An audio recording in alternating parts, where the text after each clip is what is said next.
নমস্কার বন্ধুরা, সঙ্গীতার life cycle চ্যানেলে আপনাদের সকলকেই আরও একবার স্বাগত।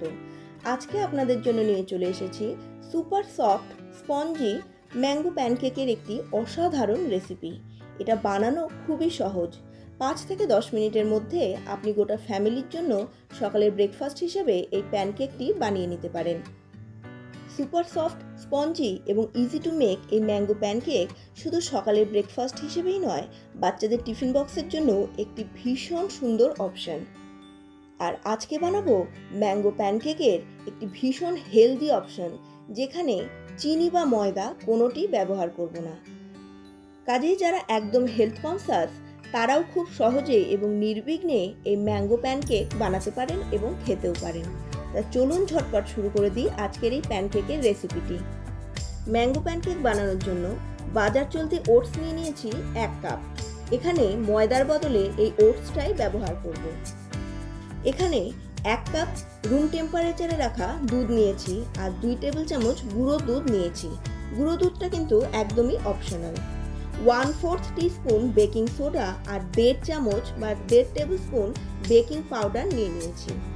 1 টেবিল স্পুন আমন্ড বাদামের পাউডার আর 2 টেবিল স্পুন কাজু বাদামের পাউডার নিয়েছি।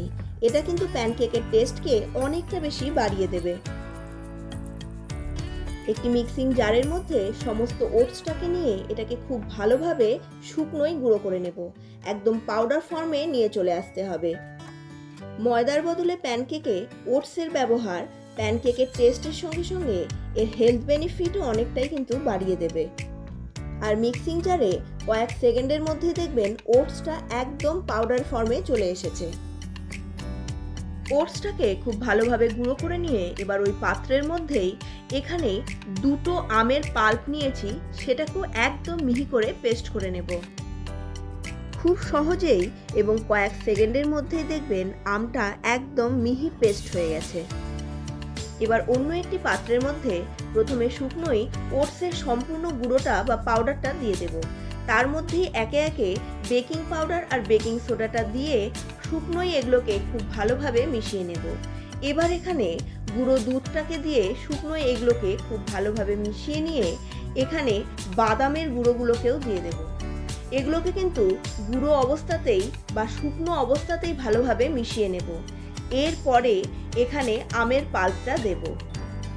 শুকনোয় সবগুলোকে ভালোভাবে মিশিয়ে নিলে এটা কিন্তু খুব ভালোভাবে মিশে যায়।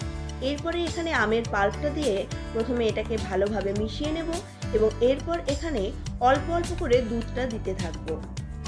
দুধটা যখন এর মধ্যে দেব তখন এটাকে কন্টিনিউয়াসলি নাড়তে হবে, না হলে কিন্তু দলা বেঁধে যেতে পারে।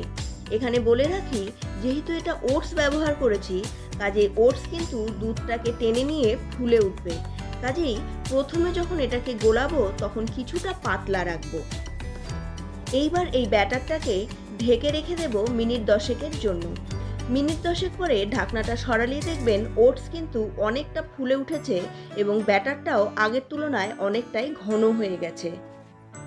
এই সময় এখানে 1 টেবিল স্পুন বাটার গলিয়ে দিয়ে দেব। আপনারা এখানে বাটারের বদলে ঘি বা রিফাইন্ড অয়েলও ব্যবহার করতে পারেন। এবার সম্পূর্ণ ব্যাটারটার সঙ্গে বাটারটাকে খুব ভালোভাবে মিশিয়ে নেব এবং এর মধ্যে সামান্য পরিমাণ আরও দুধ অ্যাড করব। আমি এখানে 2 টেবিল স্পুন দুধ অ্যাড করেছি। আপনারা আপনাদের কনসিস্টেন্সি অনুযায়ী এখানে দুধ অ্যাড করবেন, কারণ প্যানকেকের ব্যাটারটা খুব বেশি পাতলা হয়ে গেলেও কিন্তু প্যানকেকগুলো মোটেই ভালো হবে না। এখানে আমি 2 টেবিল স্পুন দুধ দিয়ে আবার সম্পূর্ণ ব্যাটারটাকে খুব ভালোভাবে ফেটিয়ে নিয়েছি। এইবার প্যান গরম করে প্যানের মধ্যে সামান্য পরিমাণ বাটার আমি গ্রিস করে দেব। আপনারা এখানে বাটারের বদলে ঘি বা রিফাইন্ড অয়েলও ব্যবহার করতে পারেন। এক্সেস বাটারটাকে একটা টিস্যু পেপারের সাহায্যে তুলে নেব। এতে করে প্যানকেকের মধ্যে কিন্তু বাটার বা তেল এটাও কিন্তু খুব কম ব্যবহার হবে। এরপরে অল্প অল্প করে এর মধ্যে ব্যাটারটা দেব এবং লো ফ্লেমে প্রথমে একটা পৃষ্ঠা খুব ভালোভাবে সেঁকে নেব, তারপরে উল্টে পরের দিকটাকেও খুব ভালোভাবে সেঁকে নিতে হবে। লো টু মিডিয়াম ফ্লেমে প্যানকেকটাকে বানাবেন। আর প্যানকেক বানাতে কিন্তু খুব বেশি সময়ও লাগে না। একটা দিক ভালোভাবে সেঁকে নিতে মিনিট 2 মতো টাইম লাগে। আর আপনারা দেখতেই পাচ্ছেন এই প্যানকেকগুলো বানানোর জন্য ভীষণ কম পরিমাণে অয়েল বা বাটার বা ঘি ব্যবহার হয়। এই প্যানকেকগুলো দেখতে যতটাই সুন্দর, খেতেও কিন্তু ঠিক ততখানি টেস্টি। আর খুব অল্প সময়ে এটা তৈরি হয়ে যায় বলে গোটা ফ্যামিলির জন্য বানালেও কিন্তু সময় লাগবে খুবই কম। আর এখানে আম ব্যবহার করেছি দেখে চিনি ব্যবহার করিনি। আপনারা কিন্তু চিনিও ব্যবহার করতে পারেন, কিন্তু এই সিজনে আম সত্যি ভীষণ মিষ্টি হয়। আপনারা যদি ম্যাঙ্গো প্যানকেক বানান তাহলে অবশ্যই এক্ষেত্রে খেয়াল রাখবেন আমটা যেন খুব মিষ্টি হয়, তাহলে এখানে আলাদা করে আপনাকে আর চিনি ব্যবহার করতে হবে না। বন্ধুরা, আমার ম্যাঙ্গো প্যানকেকের এই রেসিপিটি আপনাদের কেমন লাগলো আমাকে কমেন্ট বক্সে এসে জানাতে কিন্তু ভুলবেন না। আর বাড়িতে একবার হলেও এটাকে ট্রাই করে দেখুন, আপনাদের ভীষণ পছন্দ হবে। যদি রেসিপিটি পছন্দ হয়ে থাকে তাহলে অবশ্যই একটা লাইক করে দেবেন।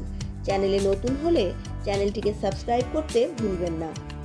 আর চ্যানেলটিকে সাবস্ক্রাইব করে দিলে পাশে থাকা বেল বাটনের অলে ক্লিক করে দিন, তাহলে আমার প্রতিটি নতুন রান্নার নোটিফিকেশন আপনাদের কাছে পৌঁছে যাবে। আপনাদের সঙ্গে দেখা হচ্ছে পরবর্তী আরেকটি নতুন ধরনের রান্নার ভিডিও নিয়ে। ততক্ষণের জন্য সুস্থ থাকুন, ভালো থাকুন এবং রেসিপিগুলোকে অবশ্যই বাড়িতে ট্রাই করুন।